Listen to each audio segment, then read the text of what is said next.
السلام علیکم ورحمۃ اللہ وبرکاتہ۔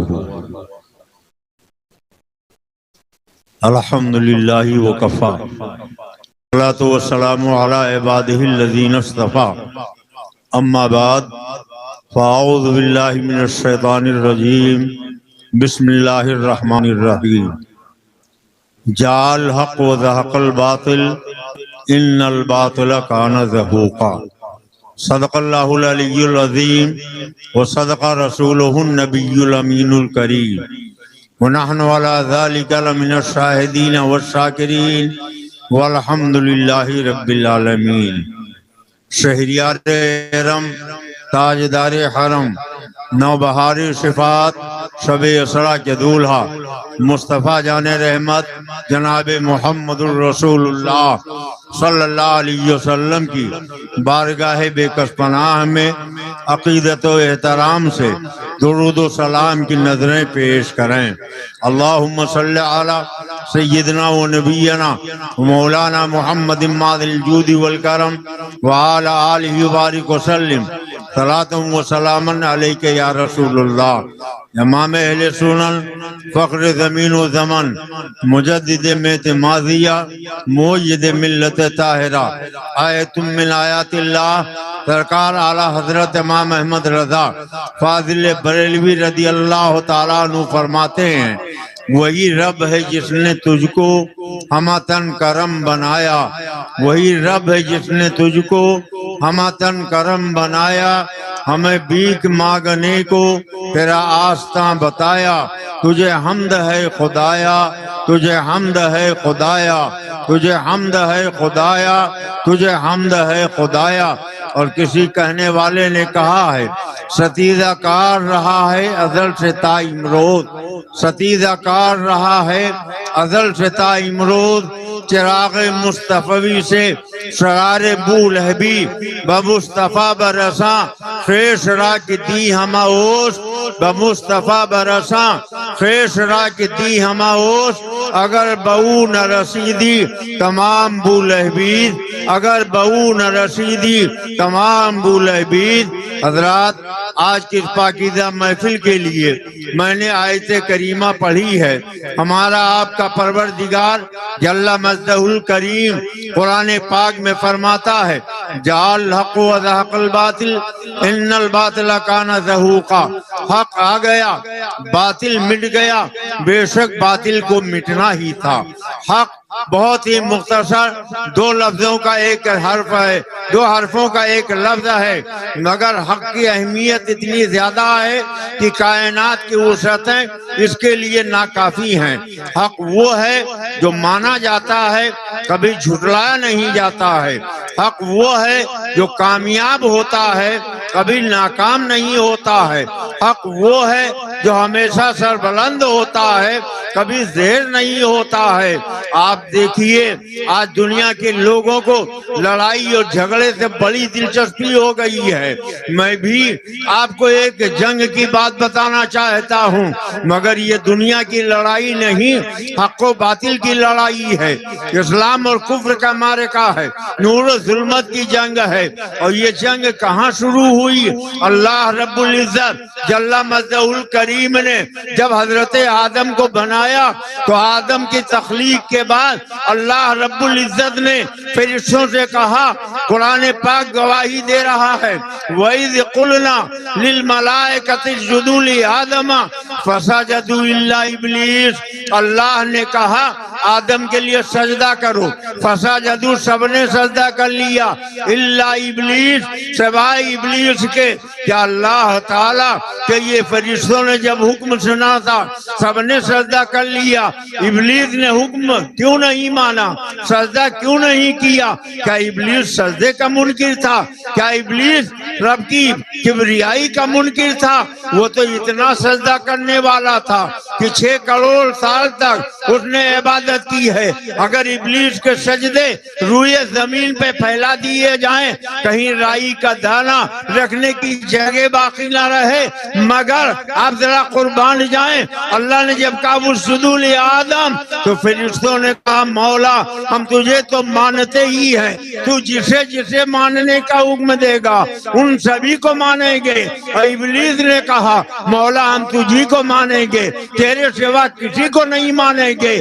جنت میں یہ جھگڑا شروع ہوا اور ایک وقت ایسا آیا کہ اللہ نے ابلیس کے گلے میں طوق لعنت ڈالا اور رادِ درگاہ کر دیا، مگر یہی حق و باطل کی لڑائی آگے بڑھتی گئی، سلسلہ بسلسلہ حق و باطل کا یہ معرکہ ہوتا رہا۔ ایک وہ زمانہ آیا کہ لوگوں نے دیکھا ایک طرف حضرت ابراہیم خلیل اللہ علیہ السلام حق کا پرچم ہاتھوں میں لیے کھڑے ہیں، دوسری طرف ابلیس نمرود باطل کی طرف سے سربراہی کے لیے میدان میں ڈٹا ہوا ہے۔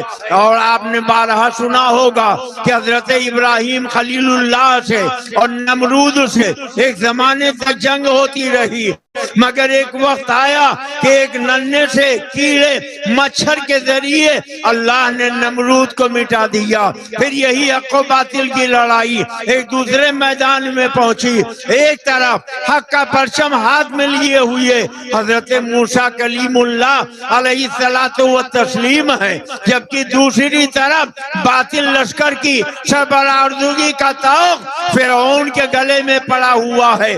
جنگ ہوتی رہی، پھر دنیا نے دیکھا ایک ایسا وقت آیا کہ فرعون کو اللہ نے دریائے نیل میں غرق کر دیا، وہ ہمیشہ کے لیے تباہ و برباد ہو گیا۔ پھر یہ حق و باطل کی لڑائی عرب کی سرزمین پر آ گئی، ایک طرف ہمارے آپ کے آقا و مولا جناب محمد الرسول اللہ صلی اللہ علیہ وسلم حقانی پرچم لے کر باطل کے سامنے کھڑے ہیں، اور دوسری طرف باطل کی طرف سے ابو لہب ہے، ابو جہل ہے، عتبہ ہے، شیبہ ہے، لڑائیاں ہوتی رہی، مگر وقت آیا دنیا نے دیکھا حق کو اللہ نے غلبہ دیا۔ ہمارے آقا و مولا مکہ سے ہجرت کر کے مدینہ آ گئے، پھر شان کے ساتھ مدینہ سے ہجرت کر کے اللہ کے پیارے رسول مکہ شریف پہنچ گئے، مگر اب بھی حق و باطل کی لڑائی ختم نہیں ہوئی ہے۔ یہی حق و باطل کا معرکہ، یہی اسلام اور کفر کی لڑائی، یہی نور و ظلمت کی جنگ نینوا کی سرزمین میں پہنچی، کربلا کے میدان میں پہنچی۔ ایک طرف نبی کے چہیتے نواسے حضرت امام حسین رضی اللہ تعالیٰ عنہ ہے جو حق کا پرچم ہاتھ میں لیے کھڑے ہیں، اور دوسری طرف یزیدی ہیں جو باطل کی سربراہی کا لعنتی طوق گلے میں ڈالے ہوئے ہیں۔ بظاہر یزیدیوں نے یہ سمجھا کہ میں نے امام حسین کو، ان کے خاندان کو تاراج کر دیا ہے، ہم جیت گئے ہیں، امام حسین ہار گئے ہیں، مگر کربلا کا ایک ایک ذرہ آج تک اعلان خداوندی کا نقیب بن کر پکار رہا ہے۔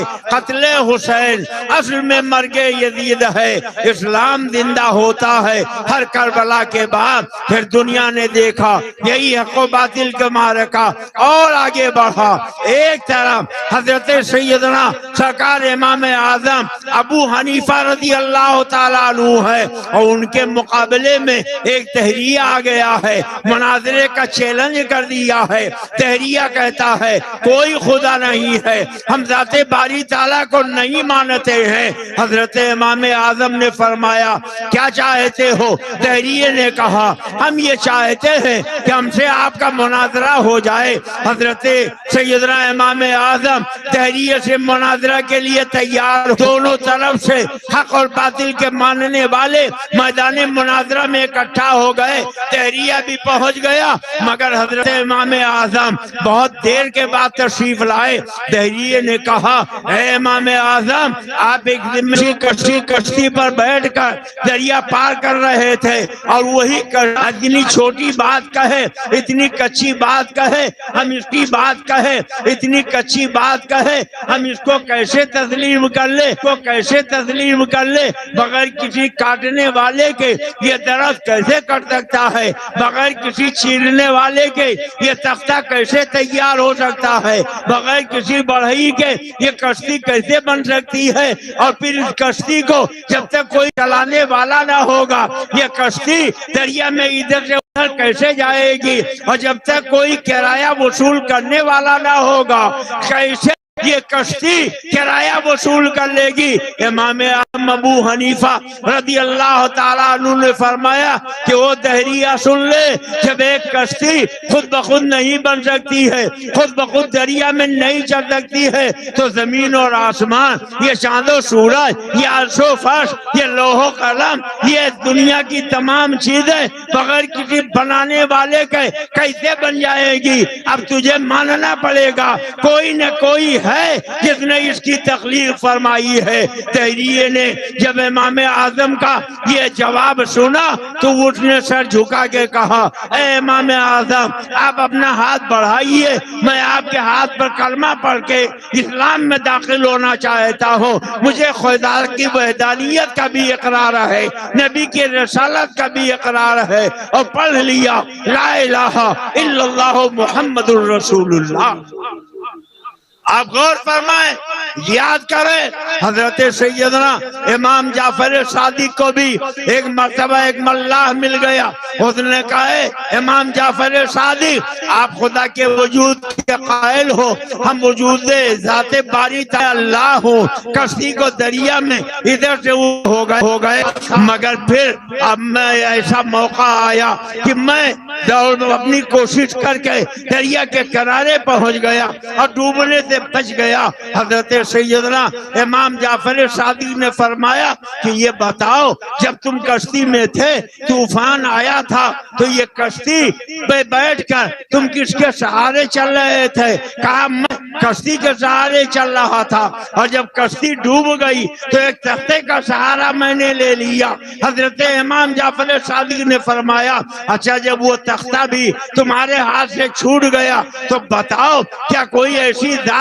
تھی جس پر تمہیں بھروسہ تھا کہ یہ ہمیں دریا کے کنارے تک پہنچا دے گی؟ کہنے لگا ہاں یہ تو امید تھی کہ کوئی نہ کوئی ہماری مدد کرے گا اور ہمیں ڈوبنے سے بچا لے گا۔ حضرت سیدنا امام جعفر صادق نے فرمایا سن لو وہ وہی ذات ہے جسے خدائے وحدہ لا شریک کہا جاتا ہے۔ جب سارے سہارے ٹوٹ جاتے ہیں، ساری امیدوں پر پانی پھر جاتا ہے، تو رہنمائی کرنے والی اگر کوئی ذات ہوتی ہے تو وہ ذات اللہ رب العزت جل مجدہ الکریم کی ہے۔ حضرت سیدنا امام شافعی رضی اللہ تعالیٰ عنہ ہمارے 4 اماموں میں سے ایک امام ہیں۔ ایک مرتبہ ایک دہریہ نے حضرت امام شافعی سے بھی پوچھا اے امام شافعی آپ ذرا ایک بات بتائیے، آپ خدا کے وجود کے قائل ہیں، میں نہیں مانتا، آپ کے پاس کوئی دلیل ہو تو دیجئے۔ حضرت سیدنا امام شافعی نے دیکھا سامنے ایک شہتوت کا درخت ہے، آپ نے فرمایا کہ اے دہریے یہ بتا یہ کس چیز کا درخت ہے؟ کہا شہتوت کا درخت ہے۔ فرمایا اس میں پتے لگے ہوئے ہیں؟ کہاں پتے لگے ہوئے ہیں؟ اس شہتوت کے پتے کو توڑو۔ اس نے توڑا، فرمایا اس کو کھاؤ۔ اس نے شہتوت کے پتے منہ میں رکھ کے چبائے اور اس کے بعد تھوک دیا۔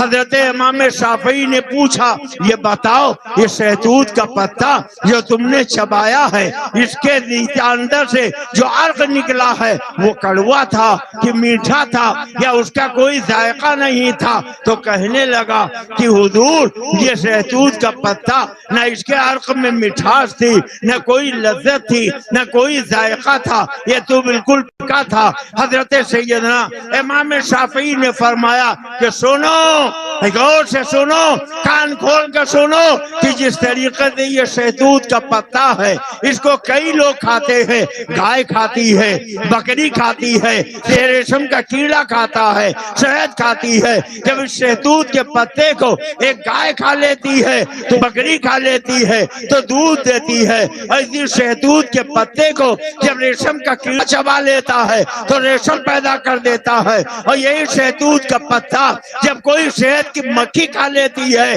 تو اس سے شہد تیار ہو جاتا ہے۔ کون جاتا ہے جس نے ایک پتے کو کھلا کے دودھ بھی دلوا دیا ہے اور ریشم بھی دلوا دیا ہے اور شہد بھی دلوا دیا ہے؟ یہ وہی ذات ہے جس کو وحدہ لا شریک کہا جاتا ہے، جسے خدائے بزرگوں برتر کہا جاتا ہے۔ ایک شخص سے ایک آدمی نے پوچھا، یہ بتائیے آپ خدا کے وجود کے قائل ہیں؟ کہا ہاں ہم خدا کے وجود کے قائل ہیں۔ تو اسے دیکھ رہے ہیں، اور جب آنو بینا شخص نے کہا تم نے کہا شفا ہے کہ جو موجود ہے وہ نظر خوشبو اور بدبو کا وجود ہے کہ نہیں ہے؟ کہا خوشبو بھی ہے، بدبو بھی ہے۔ مایا کہ سن لو، وہی شخص ہے بڑھیا کے گھر کے دروازے سے گزرے، بڑھیا نے دیکھا تو سلام کیا۔ مولانا صاحب نے پوچھا بڑی بھی تم نے پوری زندگی چرخا کھاتا ہے، بڑھاپے میں تم اب داخل ہو چکی ہو، چند سال زندگی کے باقی رہ گئے ہیں، یہ بتاؤ خالی تم نے زندگی بھر چرخا ہی کھاتا ہے یا کچھ خدا کا بھی وجود کے سلسلے میں تم نے معاملہ سمجھا ہے، اس کی معرفت بھی تم نے حاصل کی ہے؟ تو اس بڑھیا نے کہا اسی چرخے سے ہم نے سب کچھ جان لیا ہے۔ چرخے سے جان لیا ہے؟ کہاں چرخے سے جان لیا ہے؟ وہ کیسے؟ کہا جب تک میں یہ چرخا چلاتی رہتی ہوں یہ چرخا چلتا رہتا ہے، اگر میں چلانا روک دوں تو یہ چرخا رک جاتا ہے۔ زمین آسمان کا یہ چرخا، چاند و سورج کا یہ چرخا، یہ موت و حیات کا چرخا یوں ہی چل رہا ہے۔ تو جب ایک چرخا بغیر چلانے والے کے نہیں چل سکتا ہے تو زمین آسمان اور خدا کی خدائی بغیر کسی چلانے والے کے کیسے چلے گی؟ وہ وہی ذات ہے جسے خدائے وحدہ لا شریک کہا جاتا ہے۔ کہا بڑی بھی چلو تم نے خدا کے وجود کا اس سے پتہ لگا لیا ہے، مگر ذرا یہ بھی تو بتاؤ کہ یہ چرخا چلانے والے، یہ کائنات کا وجود بخشنے والے ذات جو ہے وہ ایک ہے کہ دو ہے؟ بڑھیا نے کہا اس کا جواب بھی یہی چرخا ہے۔ کہا وہ کیسے؟ کہا سنیے، اگر چرخا میں اکیلے چلاتی ہوں تو اپنے رفتار سے چرخا چلتا رہتا ہے، اگر دو چلانے والے آ جائیں اور دو آدمی مل کر چلائیں تو اس کی دو صورتیں ہیں، دونوں اگر ایک ہی سمت چلائیں گے تو اس کی رفتار بڑھ جائے گی، اور اگر دونوں ایک دوسرے کے ضد کی طرف چلائیں گے تو پھر وہ ٹوٹ جائے گا، چرخا نہیں چلے گا۔ اگر اللہ ایک کے بجائے دو ہوتا تو اگر دونوں ایک ساتھ مل کر دنیا چلاتے تو کبھی وقت جلدی گزر جاتا، کبھی دیر میں گزر جاتا، اور اگر یہ دونوں الگ الگ سمت میں لے کر چلتے تو ایک کہتا میں انسان کو زندہ رکھنا چاہتا ہوں، دوسرا کہتا میں موت کو اسے ہمکنار کرنا چاہتا ہوں، ایک کہتا میں پانی برسانا چاہتا ہوں، دوسرا کہتا میں پانی نہیں برساؤں گا تو فساد واقع ہو جاتا اور دنیا کا نقشہ تہو بالا ہو جاتا۔ تو اس چرخے نے بتا دیا اس کائنات کا خالق و مالک اللہ ہے۔ آپ ذرا سوچئے، یہ ہزاروں سینکڑوں انسان ہیں، انسان کے چہرے پر سب کے ناک بھی ہے، منہ بھی ہے، آنکھیں بھی ہیں، کان بھی ہیں، مگر ذرا آپ غور کریں اور سوچیں ایک چہرہ ہے، اس چہرے کے اوپر کان بھی ہے، منہ بھی ہے، مگر آپ نے کیا دیکھا کا چہرہ دوسرے آدمی کے چہرے سے ملتا جلتا ہوا نظر آئے؟ ہزاروں لاکھوں لوگوں کو دیکھ لیجئے، اتفاقیہ کسی کا چہرہ مل جائے تو مل جائے، ورنہ ہر ایک کا چہرے کا نقشہ الگ ہوتا ہے۔ یہ یقیناً خدائے وحدہ لا شریک ہے جس نے ہزاروں لاکھوں کروڑوں انسان پیدا کیے، سب کے چہرے پر آنکھیں بھی دی ہیں، کان بھی دیے ہیں، ناک بھی دی ہے، منہ بھی دیا ہے، زبان بھی دی ہے، مگر ہر ایک ایک کا نقشہ الگ ہے، اور اب تو سائنس نے بہت زیادہ قریب کر دیا ہے۔ آپ ایئرپورٹ پہ جاتے ہیں، آپ کی انگلی کا ایک نشان، آپ کے انگلی کے ایک نشانے کو اس ایک پردے پر رکھا جاتا ہے، ایک مشین پہ رکھا جاتا ہے۔ آدھار کارڈ آپ نے بنوایا تو آپ کی انگلی کا نشان آدھار کارڈ کے لیے ایک مشین پہ رکھا جاتا ہے۔ لاکھوں لوگ اس پہ انگلی رکھے، کروڑوں لوگ اس پہ انگلی رکھے، ہزاروں لوگ اس پہ انگلی رکھے، مگر ہر ایک کا الگ الگ نقشہ رہے گا، ہر ایک کی الگ الگ پہچان رہے گی، ہر ایک کی الگ الگ شناخت رہے گی۔ یہ وہی ہے جس کو اللہ وحدہ لا شریک کہا جاتا ہے، جس میں زمین پیدا کی ہے، آسمان پیدا کیا ہے، چاند و سورج پیدا کیے ہیں، ستارے پیدا کیے ہیں، پوری کائنات کی تخلیق فرمائی ہے، طرح طرح کی نعمتیں جس نے پیدا کی ہیں۔ اور ابھی ہمارے بھائی ظفر صاحب سے آپ نے سنا کہ حضرت موسیٰ علیہ السلام نے کبھی فرعون سے میل ملاپ نہیں کیا۔ میل ملاپ کس میں ہوتا ہے؟ آپ تیل اور پانی میں ملاپ کرنا چاہیں تو نہیں کر سکتے ہیں۔ اگر یقین نہ ہو تو ایک گلاس میں 100 گرام تیل ڈالیے، اسی میں 100 گرام پانی ڈالیے، اسٹیل کا چمچ لے کر رات بھر ملاتے رہیے، مگر جب سویرا ہوگا آپ دیکھیں گے تیل الگ ہے، پانی الگ ہے۔ پتہ چلا تیل اور پانی میں ملاپ نہیں ہوتا، اندھیرے اجالے میں صلح نہیں ہوتی، نور و ظلمت میں مصالحت نہیں ہوتی۔ تو جب تیل اور پانی میں ملاپ نہیں ہو سکتا، اندھیرے اجالے میں صلح نہیں ہو سکتی، نور و ظلمت میں مصالحت نہیں ہو سکتی، تو نبی کے وفادار میں اور نبی کے غدار میں ملاپ کیسے ہو سکتا ہے؟ عطائے رسول ہند الولی خواجہ خواجگاں معین بے کساں سرکار غریب نواز اجمیری کی نیاز کی پاکیزہ بزم میں آپ حاضر ہیں۔ یہ میرے غریب نواز ہیں۔ کون غریب نواز؟ معین الدین حسن عالم پناہ ہے، بس ہوئے ماں غریبہ ایک نگاہ ہے، الہی تابوت خورشید و ماہی، چراغ چشتیاں را روشنائی۔ کون غریب نواز؟ اعلیٰ حضرت کے بھائی استاد زمن کہتے ہیں خواجہ ہند وہ دربار ہے اعلیٰ تیرا، کبھی محروم نہیں مانگنے والا تیرا۔ یہ عطائے رسول ہے، خواجہ غریب نواز ہے۔ آج میرے محلہ سے دہلی کا ایک سفر فرماتے ہیں تو ایک سفر میں سرکار غریب نواز نے 90 لاکھ جہنمیوں کو جنتی بنا دیا ہے، 90 لاکھ بے ایمانوں کو صاحب ایمان بنا دیا ہے، 90 لاکھ دوزخیوں کو جنتی بنا دیا ہے۔ اب ذرا آپ غور کریں، نقشہ دیکھیں۔ ابھی 4 دن پہلے دہلی میں ایک ڈیبیٹ ہوئی تھی، اور اس ڈیبیٹ میں آپ نے دیکھا تھا کہ جاوید اختر جو دہریہ تھا، ملحد تھا، ایک طرف وہ تھا، دوسری طرف اپنے آپ کو مسلمان کہلانے والے، وجود باری کا اقرار کرنے والے مولوی شمائل ندوی تھے، جو اپنے آپ کو مفتی کہتے ہیں اور اعلان یہ کرتے ہیں کہ ہم جیت گئے ہیں، جاوید اختر کو ہم نے شکست دے دی ہے۔ جب آپ نے جاوید اختر کو ہرا دیا تھا تو میرے غریب نواز نے ایک سفر میں 90 لاکھ بے ایمانوں کو ایمان کی دولت عطا کر دی، 90 لاکھ جہنمیوں کو جنت عطا فرما دی۔ آپ کیسے مسلمان ہو کہ آپ 90 لاکھ نہ صحیح، 1000 نہ صحیح، 100 200 نہ صحیح، 10 20 نہ صحیح، ایک کو جو آپ کے مقابلے میں آیا تھا جاوید کے نام سے، اس کو کلمہ نہ پڑھا سکے، اس کو اپنے سامنے حق قبول کرنے والا نہ بنا سکے، بلکہ خود ہی اس کے سامنے اپنی جبین نیاز کو خم کر دیا، اس کے ہاتھ کو چوم لیا، اس کا ہاتھ اپنے سر پہ رکھا۔ قرآن کہتا ہے لکم دینکم ولی دین، تمہارے لیے تمہارا دین ہے، ہمارے لیے ہمارا دین ہے۔ اب آپ بتاؤ، حق و باطل کی لڑائی، اسلام اور کفر کا معرکہ، نور و ظلمت کی جنگ جنت میں شروع ہوئی تھی۔ کیا حضرت آدم نے ابلیس سے صلح کیا تھا؟ کیا ہمارے آقا و مولا نے ابو لہب سے، ابو جہل سے صلح کیا تھا؟ کیا امام علی مقام نے یزیدیوں سے صلح کیا تھا؟ کیا حضرت امام اعظم ابو حنیفہ نے تحریہ سے سے صلح کیا تھا.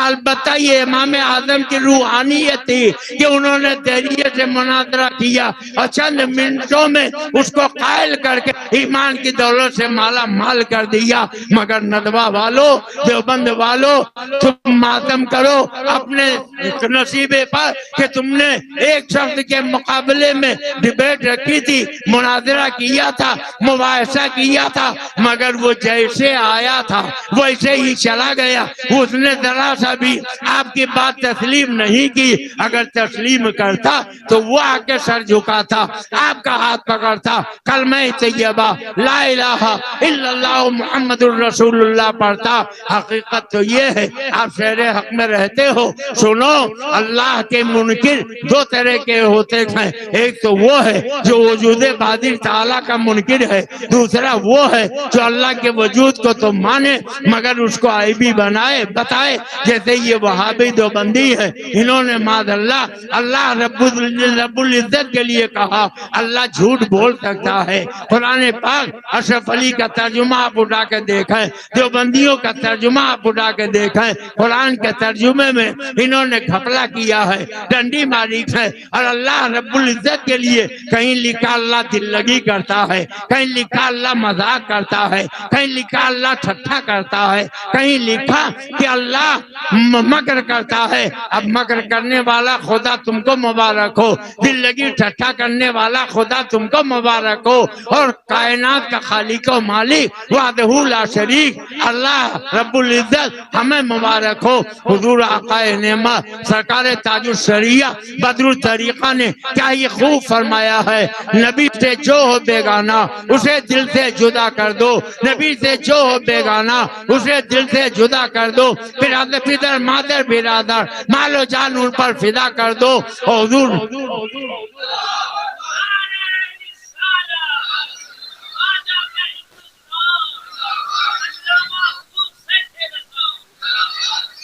حضور اعلیٰ حضرت امام اہل سنت نے اسی لیے تو فرمایا تھا، درد و کرب میں ڈوب کے فرمایا تھا، سونا جنگل رات اندھیری چھائی بدلی کالی ہے، سونے والوں جاگتے رہیو چوروں کی رکھوالی ہے.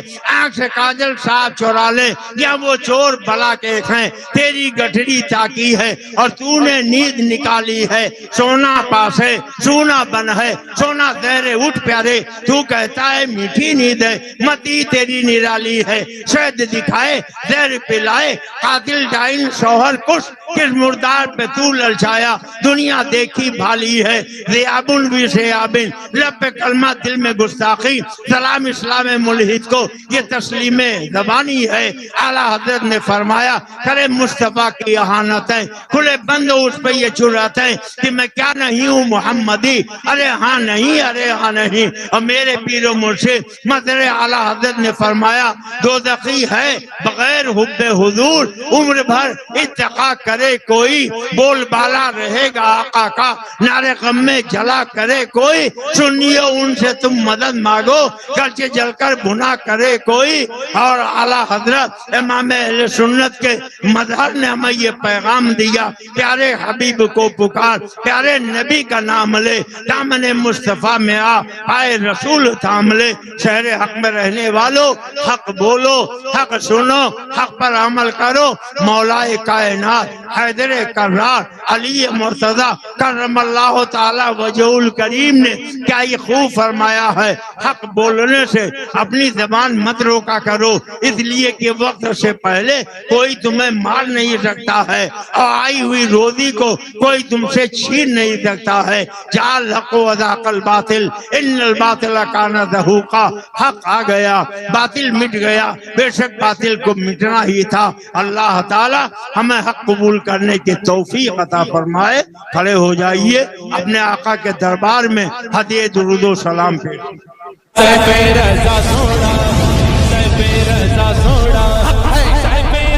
سوڑا